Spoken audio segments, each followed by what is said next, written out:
Netcasts you love. From people you trust. This is Twit. Bandwidth for Windows Weekly is provided by Cachefly at CACHEFLY.com. It's time for Windows Weekly with Paul Thurrott, episode 42 for November 30th, 2007.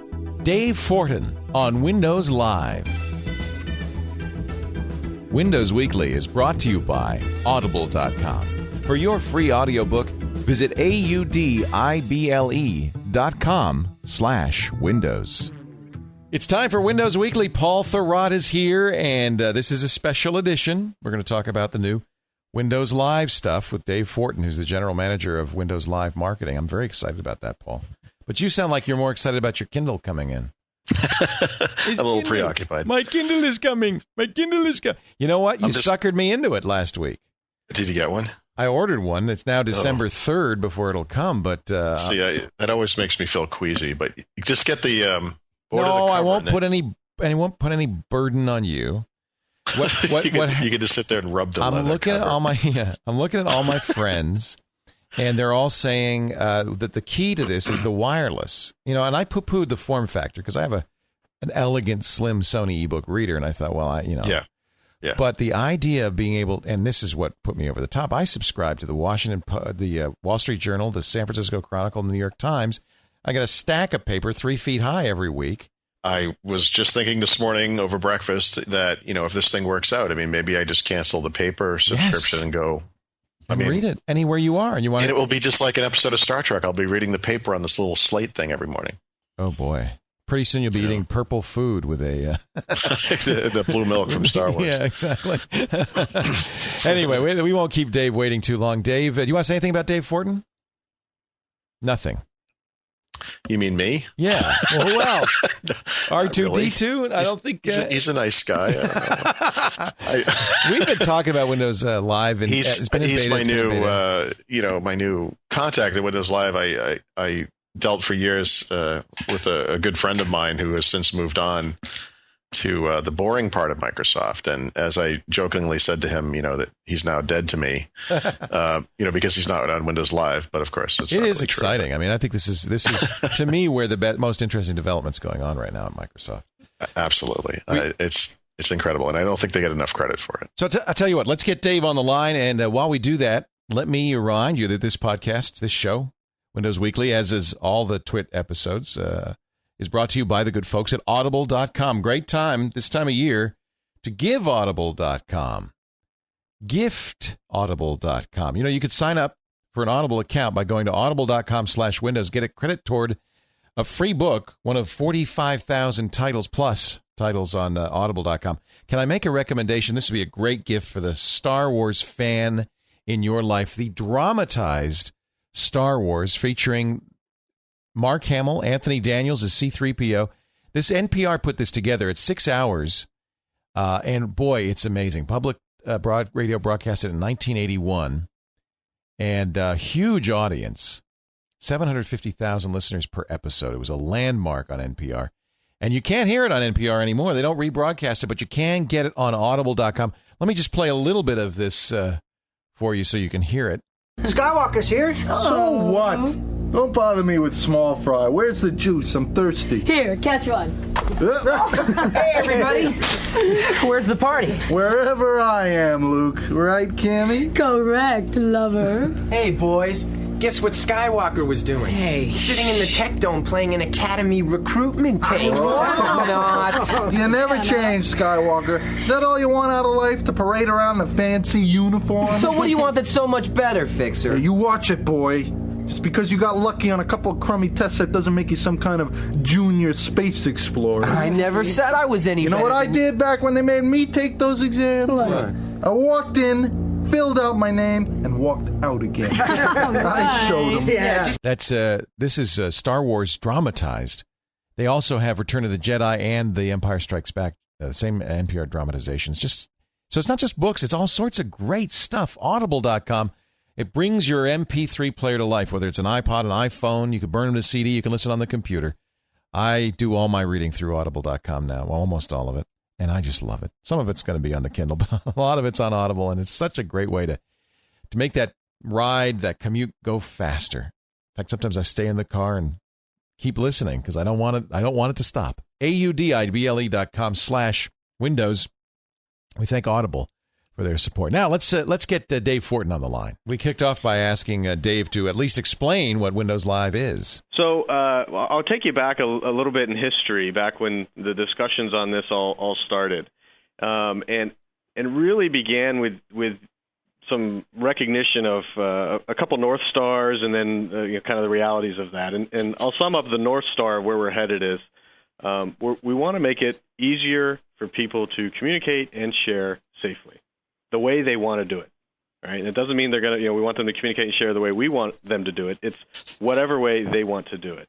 And then when you decide that as a North Star, make it easier for people to communicate and share, then you have to kind of realize some of the constants. Life's always changing, technology is always changing, and then they kind of feed each other. And so the world is changing, and as new technologies come out, the world tries to adopt these new technologies because they deliver benefits.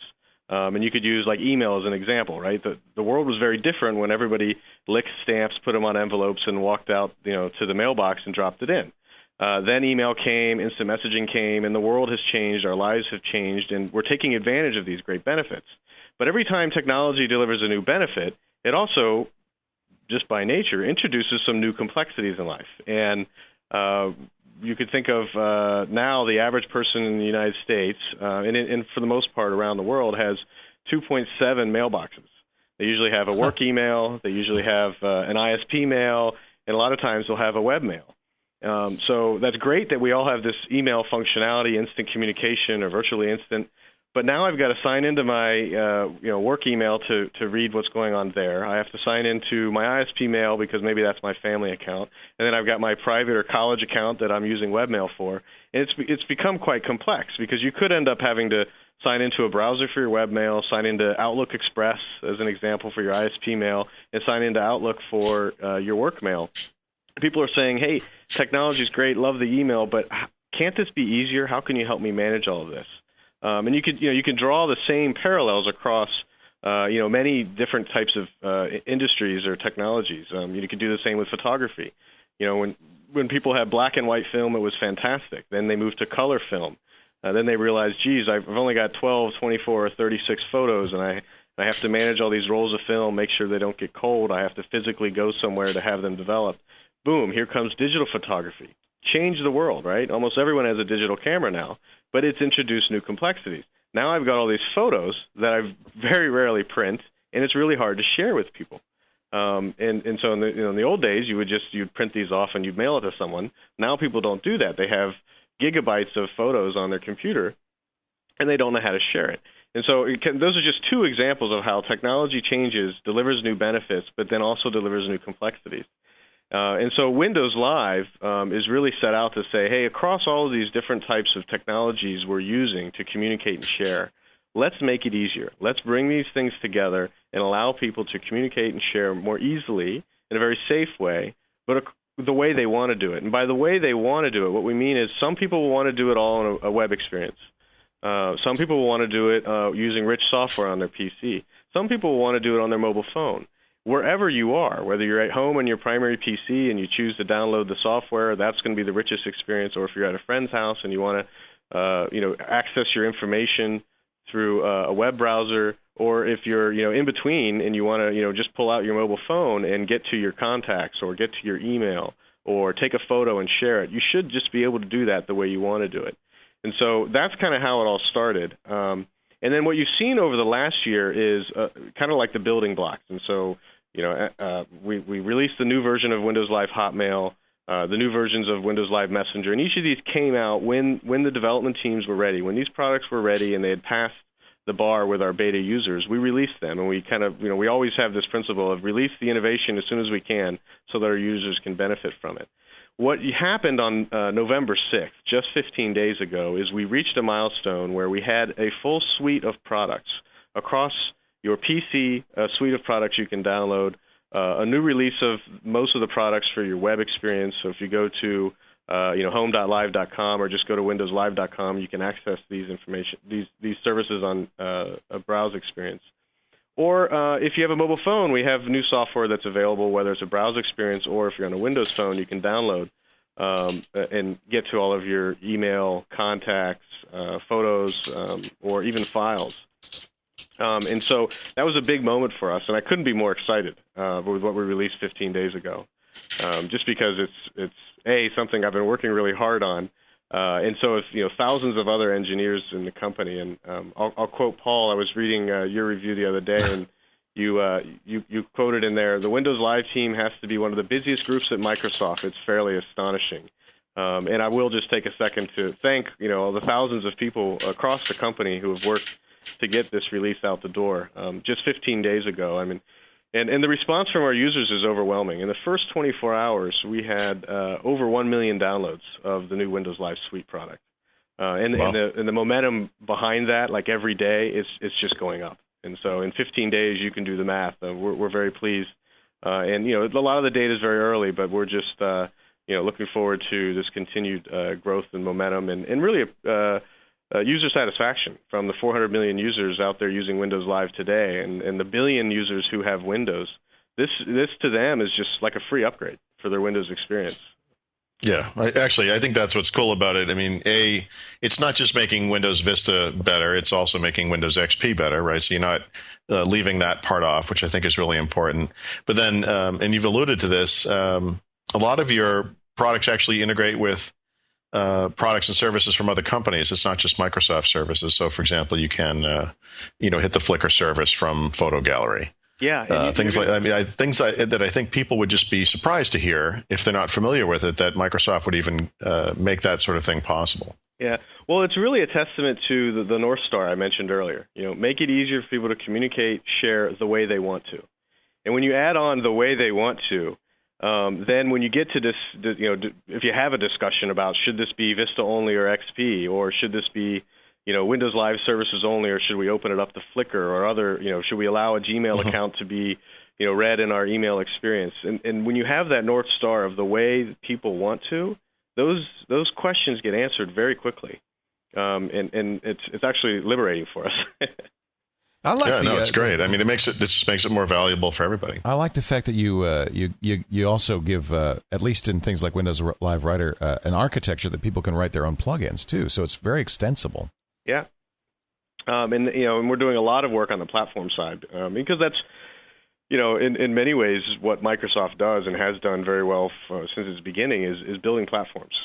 We know that we will never be able to do everything, that everyone wants, but if we build things as a platform that others can build on, then in many ways you're just unleashing the world to say, hey, if you have an idea and you want to get together and build something on top of our platform, fantastic. We welcome that.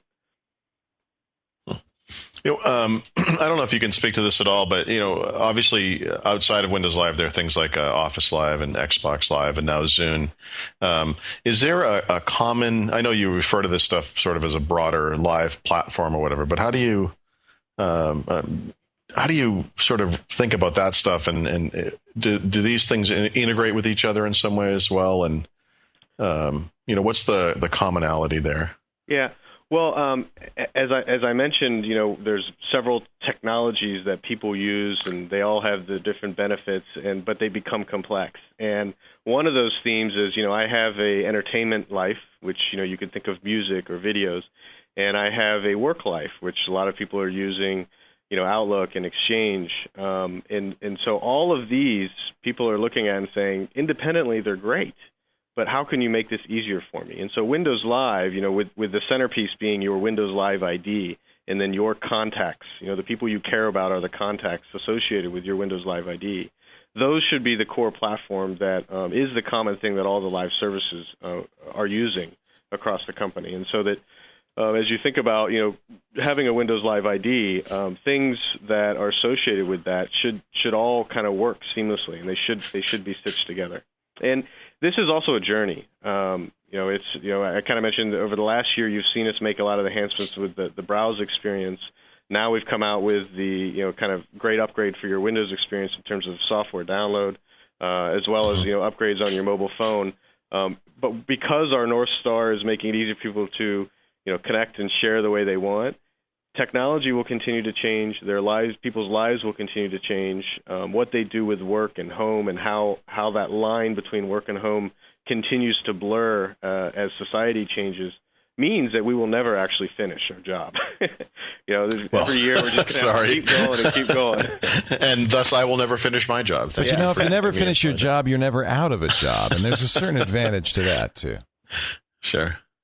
So do you see the Windows Live products and services, the Windows Live family, as being strictly consumer-oriented, or does that evolve over time to include more, business-oriented services, or is that all something that Office handles? No, Windows Live is primarily a consumer service, but it recognizes the fact that people who are consumers also work. And so, if I'm using Office and Office Live in my workplace, I'm at work, but I do a lot of my personal things as a consumer while I'm in my office.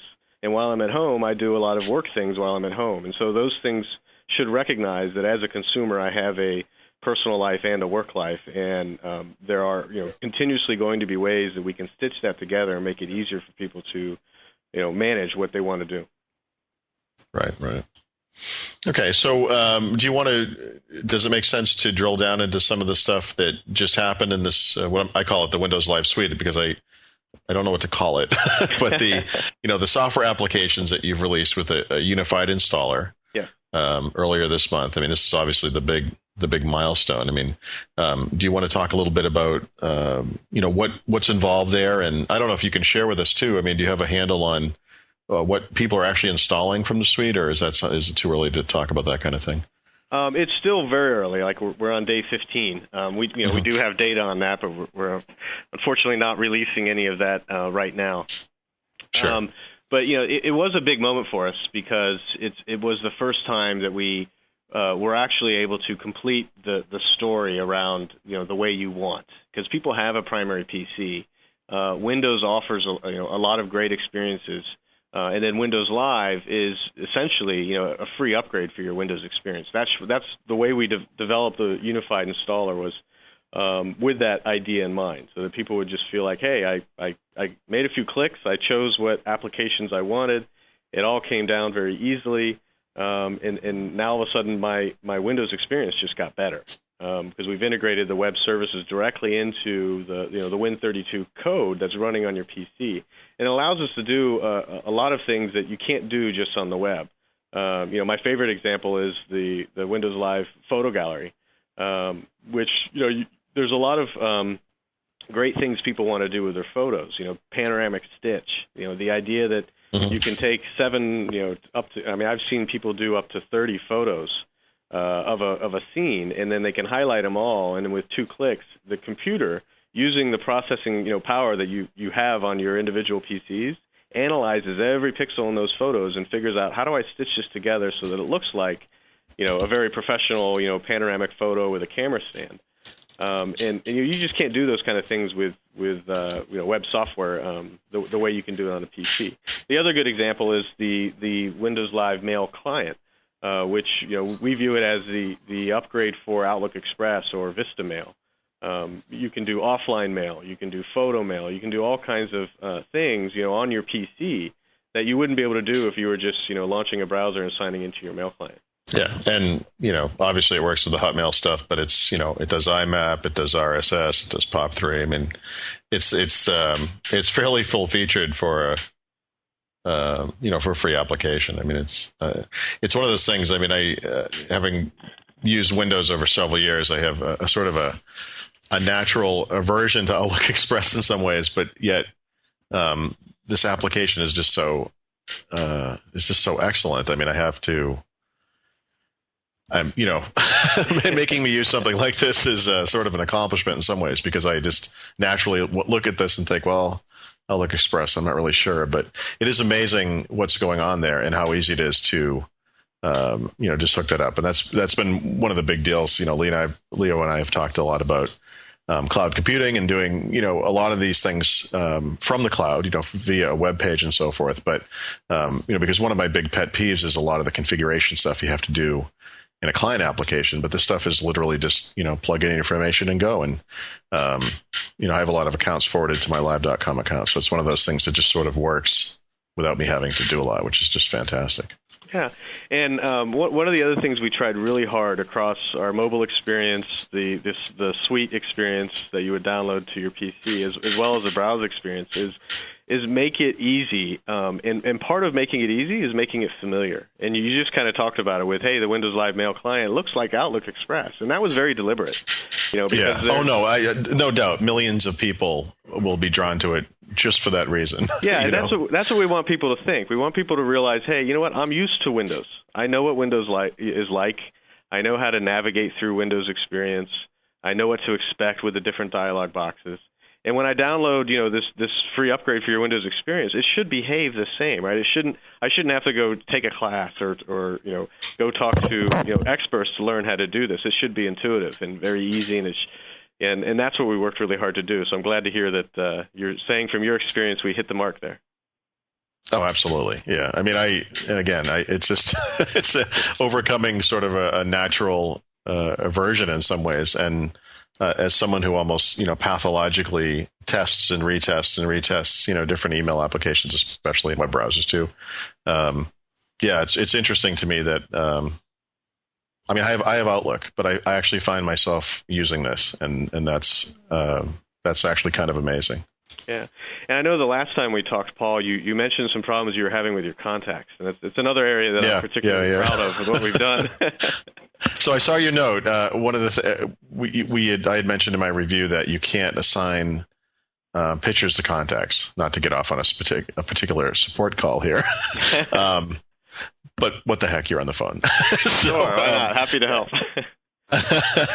So I'd really like to be able to do that. I sort of your response was that obviously people within the Hotmail or Live.com arena are going to assign their own pictures, but a lot of my contacts, because again I'm mixing this in from a bunch of different locations, and I'm actually managing my master contacts list through my Live.com account. So what comes up in Windows Live Mail is what I consider to be my my master contacts list, and it would be nice to assign pictures, but because many of these people are not on Windows Live, they're just other contacts. I have several hundred contacts or whatever. Right. So. Now that's a change for you, isn't it? Having Windows Live as your master contact list. Yes, it is. Yeah. Yeah. And this is something that, in the past couple of months. That's right.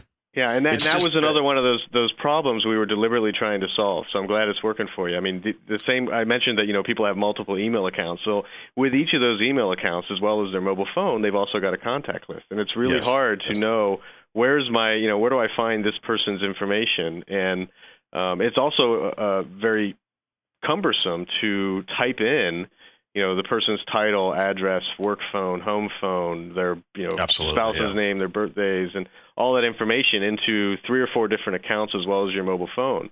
And with Windows Live contacts, the word live actually does mean live in this case, because if I have you on my contact list and you make a change to your work phone, that will automatically be updated in my contact list wherever I access it, whether I access which it is which is wonderful, for anyone who's sorry. Yeah, wherever I contact is going to get updated. And your question around the display picture, we've chosen a model where when people, because the contacts are live, I'm the one who goes into my contact information and says, here's the information I want to project to the world. I want to project this work phone, this cell phone. This is my title, my address, my work, home, personal information, as well as a picture that I want to project to the world. And so when you add me to your contact list, we're subscribing to each other's information. So I'm giving you permission to consume what I put in my profile. That completely makes sense. I guess what I'm saying is, for the many people who have opted not to, have a picture, it'd be nice if I could, in some cases, nice if I could. I'm not going to sit here and paste pictures in every single one of my contacts. That doesn't make a lot of sense, but there's certainly a couple that would be nice, because again, this interacts with Outlook, right? So if you happen to be using Outlook 2007, that picture comes through in Outlook as well, and thus if you sync your Outlook contacts with a device of some kind, that picture may come through the device depending on which one you're using and all that. And it would, in some cases, it'd be nice if that was in there just for the people who have to. Yeah, no, I understand. If somebody doesn't have a Windows Live ID, but yet they're very close to you and you want to assign a picture to them. I didn't mean to use up a support incident here. Sorry about that. Well, maybe other people listening have the same question, and so I would kind of just say, as I mentioned, we're on a journey, and thank you for the feedback, and we'll definitely put that in on the list. The other interesting thing about contacts is, and this isn't just contacts, but with the advent of the availability of Live.com accounts, I switched over, from Hotmail.com to Live.com this month, and I know lots of other people did. Me too. And and you did too. So, I mean, that process was actually pretty seamless, I have to say. And it was interesting. I had been maintaining a list of contacts within Messenger just for instant messaging, and then I had my email contacts, which previously were separate, and having them all kind of blend together was a scary moment. But I have to say, aside from a couple of duplicates that I needed to work through, it was nice, just getting that consolidated. I mean, and it literally is all in one place now. So that worked out really well.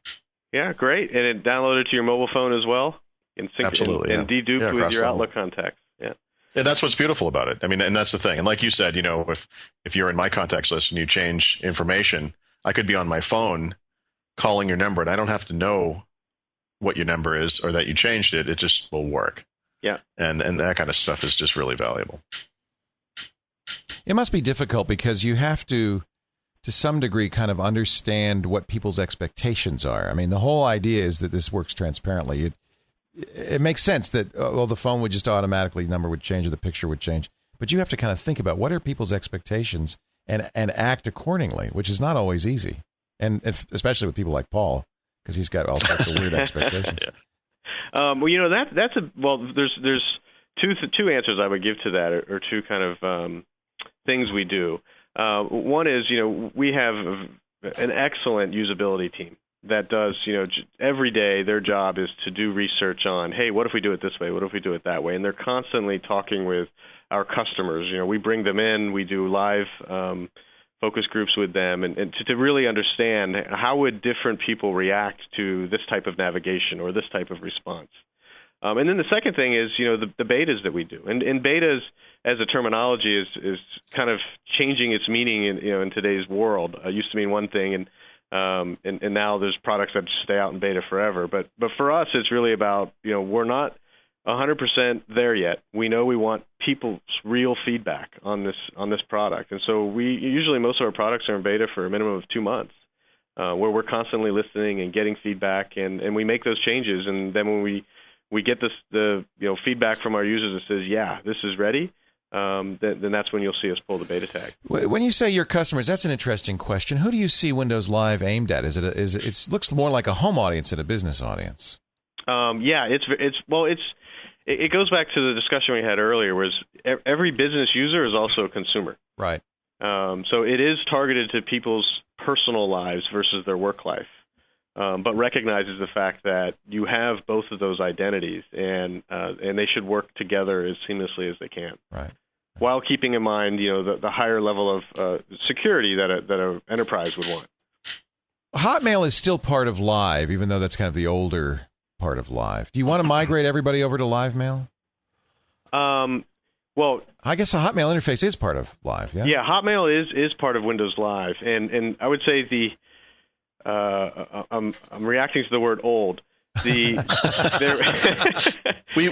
meant mature. Mature. Yeah. Sorry. Oh yeah, bad choice. Yeah, Hotmail as a brand is synonymous for webmail, and we have over 290 million users around the world using and loving Hotmail. Right. And one of the things that we realized 2 years ago was the original code base that we had on Hotmail was just dated and wasn't going to be able to scale to some of the new needs that our users wanted for the future. And so we actually began over 2 years ago, probably 3 years ago, rebuilding Hotmail from the ground up. And so it's entirely new code base.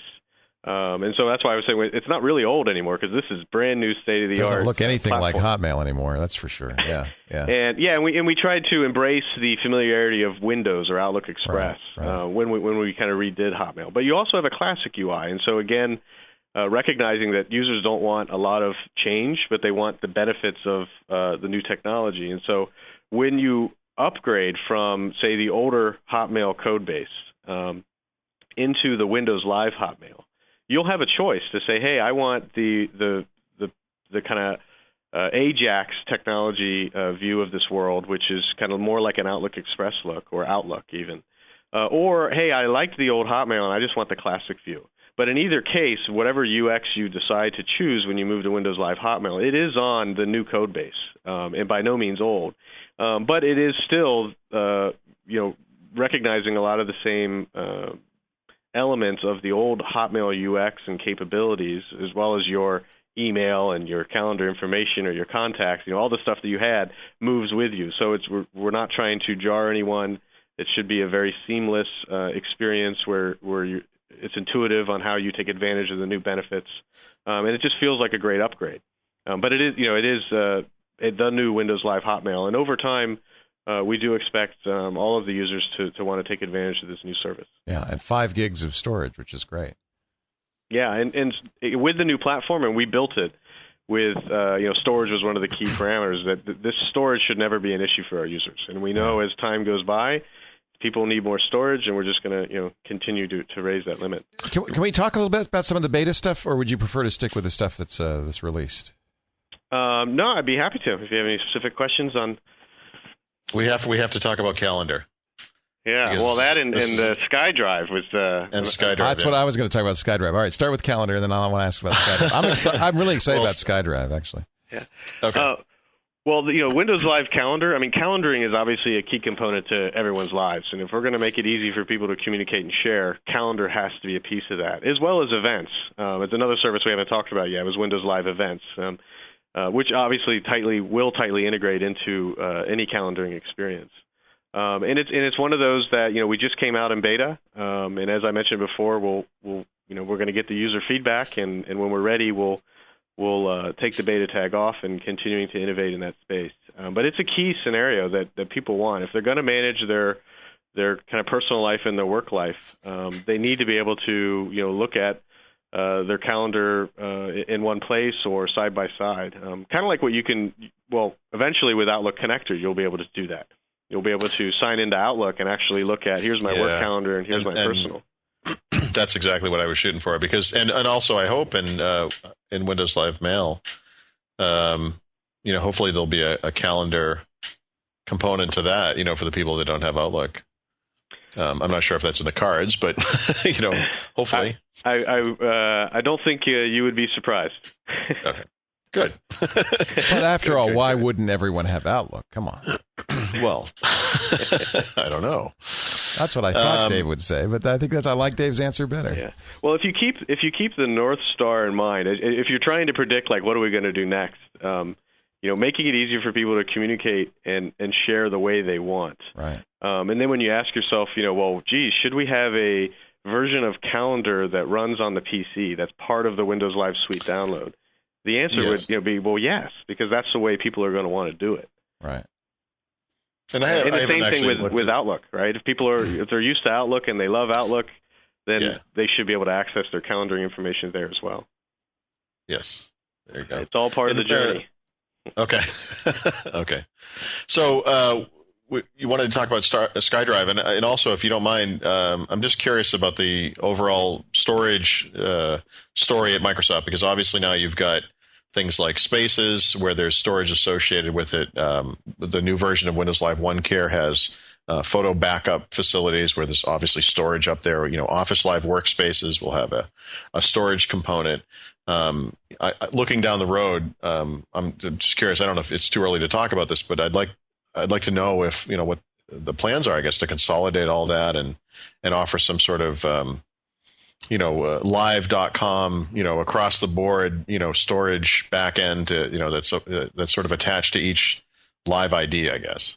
Well, the technology answer to that is most of it, if not all. I'm sure we could find something that's not quite there yet, but is built on the same storage backend. And so we've very consciously separated out like the back-end technologies from the front-end technologies. And so on the back end, most of these, on the back end, we've built kind of this new storage architecture. And most of the front-end services that are being built today are taking advantage of the same back-end, which will make it easier. As users tell us that they want this stuff integrated, then it'll be pretty easy for us to do that over time. But at the time being, a user who wants to share photos on their space doesn't really care if that's the same UX as files they're sharing on SkyDrive. And so we've tried, and then, again, a lot of this is from our discussions with users is, well, how do they want this to work? And if over time people say, I want these things integrated that they may want separate today, then, we'll be able to work towards that end. But most of them, even with Office workspaces, all have that common Windows Live ID that you sign into. Do you want to just, since you mentioned it, Paul, how do you convert a Hotmail address to a live.com address? Is that fairly simple to do? No, actually, well, I'll go ahead and answer that one. I don't know if you're asking. I'm asking Paul you, Dave. myself. Yeah. Okay. Dave said he did it. Paul said he did it. So we actually had lots of discussion around that, and went out and talked with our 290 million Hotmail users. And surprisingly, because we originally thought everyone's going to want to move to a live.com ID. Surprisingly, the majority of folks say, "Hey, I've had this Hotmail ID for 10 years. Right. I don't want to change it." Now, there's always some who, may have come in later in the game and their email address might be, Dave1234, and they're not very fond of their ID. And what we've created for them is instead of saying, hey, you now have to move this to a live ID, which would only be for a subset of the 290 million users we have, we created a solution that really anyone can use, which is a feature called linked ID. Right. And so you can go, if you want a new identity, you can go and create your new dave@live.com and then link it to your previous Hotmail address. And what the users are telling us is they actually like that persona perception, or the idea that they can have two different kind of identities. So you could have one email ID that you had with your college friends, and you can maintain that on your Hotmail as an example. But then you might want, as you graduate from college, a more professional ID, and then you can go create that under the new, live.com identity. But when you sign in to the browse experience, or even into like the mail client on your PC, you can, well, on the mail client, obviously you could just bring in, as many email accounts as you wanted. But when you sign into the browse experience, up there in the upper right corner, you can just toggle and sign in and out of the different identities. And so you can kind of, if you wanted to, maintain different inboxes, different folders, and even different contact lists. But if you wanted to then integrate them, then it's as easy as, like on the mail client, dragging and dropping this information. Makes it very simple. So is that what you did, Paul, is you just created a Thurrott@live.com that goes with your Thurrott@hotmail.com? I did link my Hotmail and live.com accounts, as he described. But there's also a process where you can basically alert everyone in your contacts list that you're moving to this new account. And I did that as well, but I don't, off the top of my head, I actually don't remember where I saw that. I believe I blogged about it on the superset. I'd have to go and check, but everyone on my messenger list got a heads up. Hey, I'm moving to live.com account. Come on over, and because on Messenger, as far as I know, there's no way to have both of those accounts. You can configure two accounts, but you have to kind of switch between them. So I basically moved to live.com as my primary account, and everyone who's on my contacts list on hotmail.com got this a notice of some sort, and I assume you know more about that than I do, but they all seem to have come. I believe what happened is when you create a new live.com email address, you'll get a welcome mail, and in that welcome mail, it'll tell you, hey, if you want to kind of move from a different email account into this new live, here's some tools that'll help you with this switching process. Yeah. And that works whether you were, had a Hotmail ID and you wanted to move to a live, or if you had really any other email account. Oh, that's neat. And it again recognizes the idea that people are going to want to do things differently, but let's let them do it the way they want to do it. Right. And so for some, they might say, I want to have the mail client, and I'm going to maintain 4 different email addresses for forever.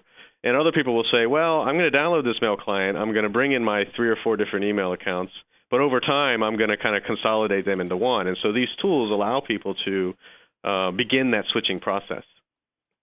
Yeah, and I have to say, by the next morning, I had logged on, and basically everyone was there. So I guess that they all got the message, so they all came along. It was pretty great. So the linked IDs, for instance, I use sometimes I use passport, old passport services with my Hotmail address. A linked ID doesn't apply there as well, though, does it? I have to use the old Hotmail address for that. No, any of the passport IDs are now Windows Live IDs. Right. So it would work just fine. It would? Yeah. Okay, great. And because it's linked, it would be the same account. Well, actually, this is kind of confusing. So, I was Leo Laporte at hotmail.com, and I linked chieftwit@live.com. And I'm just wondering if I can log in now to all live stuff as either one and get the same result. You wouldn't get the same result because there's a primary account then. Yeah, but you can toggle back and forth. Right. And so we're trying to recognize this concept of personas, where somebody has a. I'm Leo Laporte and a Chief Twit, of course. Yeah. Well, actually, so this is it's a great thing because you don't have to log out, log in. Right. Type passwords and all that stuff. This sort of removes one of the layers of complexity. I kind of wish it was on more things. It's on most of the live.com stuff. So if you go to Hotmail or Spaces. It's on SkyDrive. You can switch very quickly between the two. I have, a Hotmail account that's associated with my Xbox 360 gamer tag, but I unfortunately also have a second gamer tag that's associated with my Live.com account, which I'd done previously. And, right now there's no way to kind of consolidate that. So that's something I'll have to figure out. But, when I go to Xbox.com, I have to log out, log in. Right. To get to get because I'm Twit Laporte, which is it's very confusing on live.com. On Xbox.com. Yeah. But that's all right. But eventually, it sounds like the eventual goal is to in a way make all of this seamless. It sure looks like live is becoming the way to interact with all of this stuff online. Well, yeah, live as the kind of service component to our software plus services strategy. Right. Is the way we're trying to bridge the different worlds. And then the Windows Live ID is kind of like that central point. Right. But you have a lot of properties, of course. It makes it difficult because you got the Xbox and then the Zune and all these other things. Yeah. Right. Someday they'll all be one. Well, someday, I guess we could say, is there's the view that everything should be one, and then there's the view that it should be one if people want it that way. That's true. Some people will want it separate. Yeah. No, that makes sense, yeah. But at least it will work together. Yeah, and it should work together. Yeah, the same way you would have your work email and you would have a personal email. Right. But you should be able to view them all in one experience, whether that's Outlook or the Windows Live Mail client. We don't mind if our Xbox achievements are visible to our friends, but some people might not want their boss to see that. Exactly. I can understand. Yeah, you're playing an awful lot of video games, Paul. I can understand. What's going on there? Yeah. Let's talk about SkyDrive. I think that's right now it's only 1 gig, which is somewhat limited, but I think what a great idea it is. Yeah, and it's just the beginning. Yeah. I use it like almost every day now. It's really changed what I do. Like I don't walk around with USB sticks anymore. I don't email big files anymore. It's just really, it's changed the way we do a lot of things at work and at home. Yeah. Because I don't know if you've been to the Microsoft campus, but we have several buildings spread across several, a lot of land, and so I'm going from building to building quite a bit. And when I want to share a file with myself, if I'm not, say I'm doing a presentation and I'm not actually using my own laptop to present, well, I'll just load up the presentation to my SkyDrive, and then when I get to the other building, there's a PC already there with a podium that I can just sign in to, any browse experience, go to my account and download the file just there. And in fact, it works really well when I'm doing demonstrations because it actually proves the benefit of it. Yeah. I'm also looking at events, which is, I think, very interesting. This is, I guess, essentially your kind of internal version of some of the online event invitation sites. It does most of the basic functionality that you would expect from a Evite or event type service. Right. But then the couple things that we tried to do that were kind of what users were telling us were unmet is, I have this event and everybody has a bunch of digital cameras. Share pictures. How does everybody who went to that party, or I had a family reunion earlier this summer, with probably, I don't know, across the entire clan of 40 Fortins that got together, there was probably 10 different digital cameras, right? And everyone's snapping away with 2 gigabyte memory sticks. How in the world do you all share these photos with each other? And so, the solution was very simple. Once the events came out into beta, is I set up, an event for our family reunion, sent it out to, my brothers and sisters, and said, hey, everybody post their photos here. And, within a week, by the time everybody kind of got around to it, we now have, thousands and thousands of photos that we can all share with each other. Yeah. And it's not. Most people, when they share photos with a web service, they're expecting that, I can't download it, or that means I have to print it with only this printing partner, and it's going to cost me a whole bunch of money.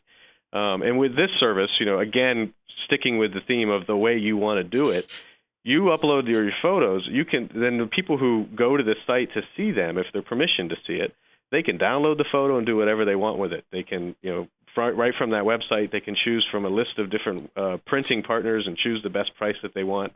Or, once they download it, they could take it wherever they wanted to and do what they want. They can print it on their local printer. And so, again, just kind of making it easy to do what you want to do, and unleashing all these memories that people have stuck in their hard drives. Well, that's the big difference, right? I mean, if you think about Evite or whatever else is out there, I mean, typically it's designed because, hey, we're having this event, whatever it is, a party. People can go in and say, yes, I'm going, or no, I'm not. And then once the party happens, that's the end of that. I've never once ever gone back to look at one of those. I don't even know if they're still there, Right. And with events, obviously the big deal is that sharing component that happens after it's over, and it becomes a live thing that just, goes forward from there. Yeah.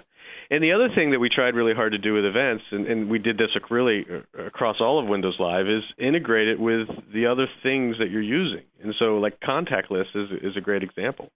How many times have you set up an event and then you have to go back to your email list to figure out everyone's email address? And so here it's like, hey, it just one click, it pulls up your Windows Live contact list, and you can pick and choose. And if you have groups, like I have a group family, and so all I have to do is just click family, and I know that everybody in my family is going to get invited to, this birthday party or this family reunion. It's a lot easier than having to go flipping back and forth and figure out where is that person's email address. Sure. I just cut and paste all day long. It sounds like, will all of these services have desktop components as well? I mean, is that eventually the goal? It sounds like it is. Well, all is a very strong word. Okay, not all. But many, because I do like how it goes right to the phone. Appropriate. Where appropriate, yeah. It goes right to the phone. You can do it offline on some of them with the desktop, like live mail. I like that. And the only reason I hesitate is, some things will naturally not make sense to have a PC version. But where it makes sense, then then the answer would be over time we're going to want to do that, because there are just things you can do on a local PC that you're not going to be able to do as well on a browse experience. Right. So there are things that you're going to want to access on your mobile phone, and there are things that you might not want to. Right. And it all comes down to we have these regular planning processes where we go out and we talk to our customers and say, where are the biggest unmet needs? How can we delight you the most? What would you like us to prioritize? And then we lock on a plan and we'll go build it. Right. And I would like you to prioritize on calendar. Oh, that's already there. Oh, you didn't mean me specifically. Can you talk at all about the Windows Mobile stuff that you're doing, the Windows Live Mobile products? Is that sure? With their specific, it's not a strong focus of mine in terms of the mobile all up, but in terms of the Windows Live experiences on the mobile phone. Was there a specific? Yeah. Well, that's Well, I guess, in other words, I suspect most people aren't really familiar with it. And obviously you have a certain experience that's available on Windows Mobile, but maybe you also have, what is that, and what do you get, and how do you get it? And then what about, the people that don't have Windows Mobile? Yeah. So I'll back up a little bit and then get into talking a bit about the mobile. But in many ways, people today will say, hey, I'm a Hotmail user. or I'm a Hotmail user, but I use Windows, right? And they think of Windows as the operating system on their PC. Where we're trying to go to, and really this is based on user feedback, is I want to have one service that makes all of this easy to connect and share in a very safe way that I trust, and everything's stitched together. And so what that means is that this Windows experience that people are used to should not just be the thing I use on my PC. It should be the thing that I use on the internet, thus the Windows Live browse experiences, and it should be the thing that I'm using on my mobile phone. And then the same way, again, back to the people do it the way they want to. If people want the smartphone with Windows on it, then we're going to take advantage of that Windows operating system that's running on that phone as best as we possibly can. And that means you're going to have a set of Windows Live kind of software bits that you can download or that will come preloaded on the phone when you buy it. And that'll be the richest experience. Connecting up your contacts, your email, being able to do instant messaging on your phone, voice IM, taking a picture and quickly, uploading it to your space to share it with others. And those are just some of the examples of what you could do if you had the rich Windows Live software on your Windows phone. But to your point, there are people who aren't going to have a Windows phone, and so, but they're connected to the internet, and so that's when, same way with we talked about with the PC on the mobile phone, we will also have a browse experience, and so from any internet-connected phone, you can go to live.com, and there'll be a mobile version of that where you can get to a lot of the information that you have stored that you want to connect to or share through Windows Live. Well, I think we should wrap this up. I don't want to take too much of your time, but boy, there's a lot there, and it really is. It's really maturing beautifully. Are there any new things that you want to point people to that maybe are still in beta that you'd like them to take a look at? Well, I would just say stay tuned. We're going to have more and more betas and more releases coming out. We're on a pretty fast development cycle here. And I guess the other thing I would just say is, how excited I am to have this product finally come out.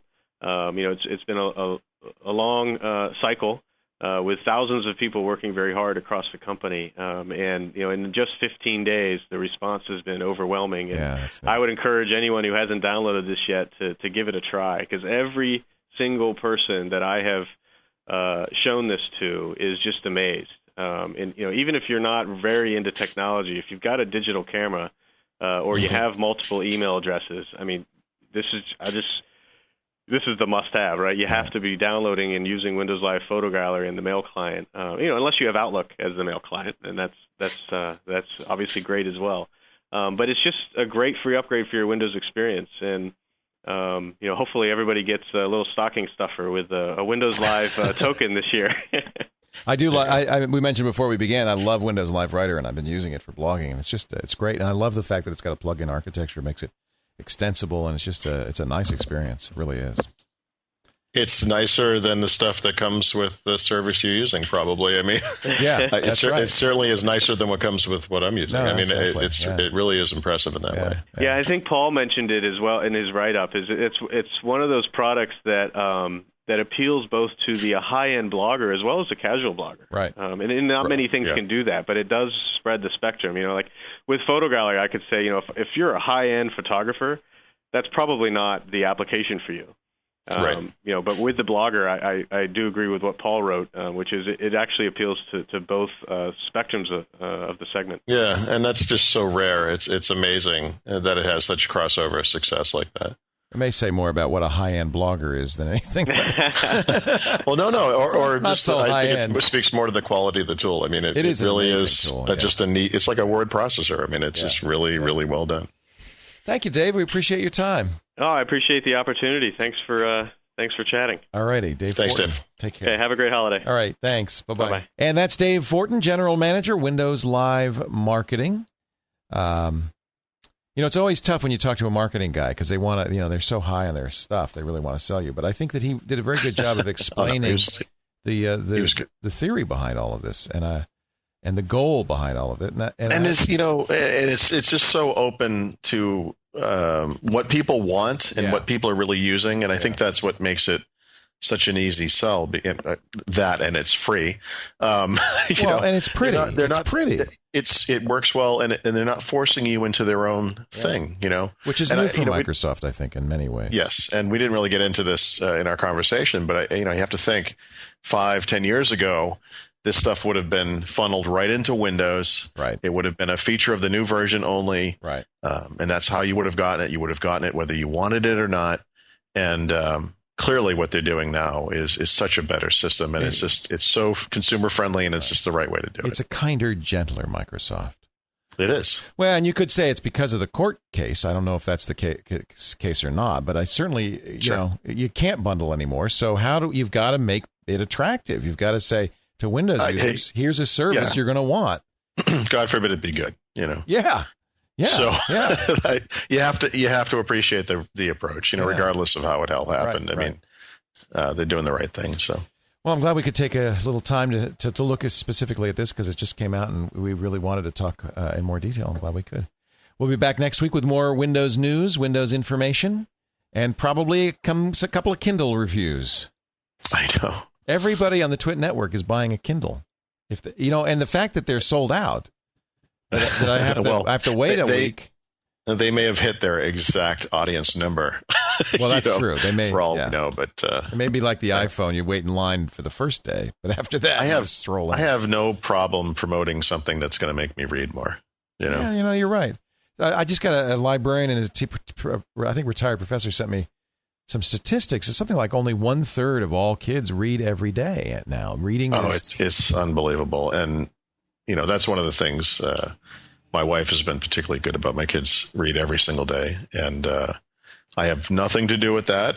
I support it 100%, but I mean, I just feel like when it comes to reading, we're not heading in the right direction. So this might be a solution, because it kind of combines digital with reading. This is from Don Smith, who is a 40-year retired educator, former school librarian, and his wife is a reading specialist. So they're both very interested in reading. 30% of 13-year-olds read every day. The number of 17-year-olds who never read for pleasure has increased from 9% in 1984 to 19% in 2004. And almost half of Americans between the ages of 18 and 24 never read for pleasure. And that's because we're all looking at screens. Yeah. So maybe I go to the gym 3 times a week, and I am constantly harassing my trainer because I'll come in and she's reading Us magazine or People magazine, and I say, listen, at least you're reading. That's good, but you have X number of minutes every day. You're sitting here at this desk.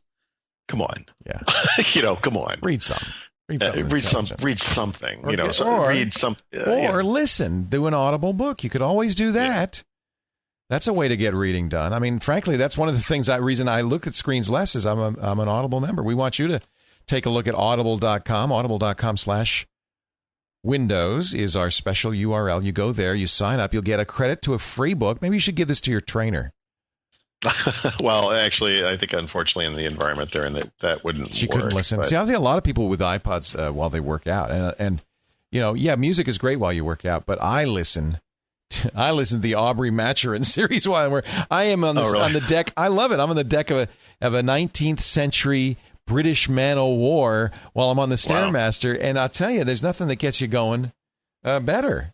It's really, you say rock and roll music helps you lift, but so does. I go between different things. Sometimes I like to watch movies, if I'm on it. I do that too, yeah. And in fact, I use the iPhone for that, and it's really great for that.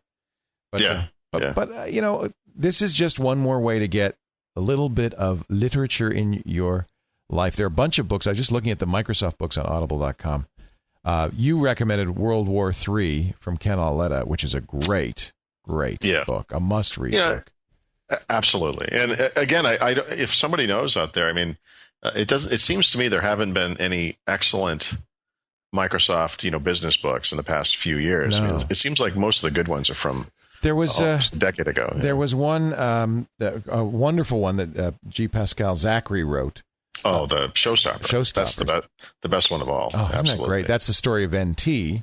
So it is a little dated now. Dave Cutler and oh man, is that a great book? Not available on Audible. I see there is a book. In fact, I'm going to call Audible, and you see, they have to go through the publisher, so maybe I should call Greg and say, get your book on Audible. There's a book by Cheryl Zhang called Microsoft First Generation. That's the early years of Microsoft. That's pretty good. Yeah, all right. Anyway, just there's a couple of recommendations for you. We recommend you check out Audible, whatever you like to read, whether it's business, classics, even erotica and sexuality. Yes. Speaking of which, I'm going to go look at my Kindle book cover. Audible.com/Windows. We thank them for their support of Windows Weekly. We thank you, Paul Thurrott. We'll be back next week. Don't forget Paul's site.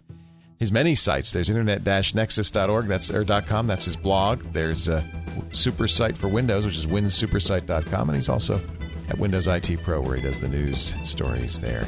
And his book, we must not forget. You got to get your book on the Kindle.